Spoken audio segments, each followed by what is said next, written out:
வணக்கம். இன்னைக்கு February 14th special day இல்லையா? Special offer. இன்னைக்கு ஜஸ்ட் 1 டே மினிமம் நம்மளோட கலெக்ஷன்ஸ் இருக்கிற வரைக்கும் மட்டும்தான். நான் கட்டியிருக்கேன் இந்த சாரி. இது ஏற்கனவே நம்ம போன வாரம் சொல்லியிருந்தோம். இந்த பிளவுஸோட டிசைன் உங்களுக்கு இந்த மாதிரி பிளவுஸ்லயே வந்துருக்கு. இதோட பிளவுஸ் தான் நான் போட்டிருக்கேன். இதுல இருக்க கலர்ஸை நான் உங்களுக்கு ஷோ பண்ணிடுறேன். சீக்கிரமா புக் பண்ணிக்கோங்க. இதுல உங்களுக்கு இந்த மாதிரி டிசைனும் வரும். ஒவ்வொரு சாரியில கொடி மாதிரியான டிசைனும் வரும். சேம் இதே பிளவுஸ் தான் இதுலயும் இருக்கும். வேணும்ன்ற ஸ்கிரீன்ஷாட் எடுத்துக்கோங்க. இப்போ நான் கட்டியிருக்க மாதிரி டிசைனும் இருக்கும், இந்த மாதிரி டிசைனும் இருக்கும்.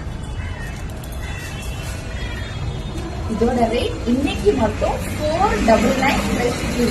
சீக்கிரமா புக்கிங் போட்டுக்கோங்க. Bottle green. பாட்டில் கிரீன் இன்னும் ஒரு 2 தான் இருக்கு. இது ஒரு பிங்க். இந்த கொடி டிசைன் இல்லாம நான் கட்டியிருக்க இந்த மாதிரியான டிசைன்ஸும் இதுல இருக்கு. நன்றி, வணக்கம்.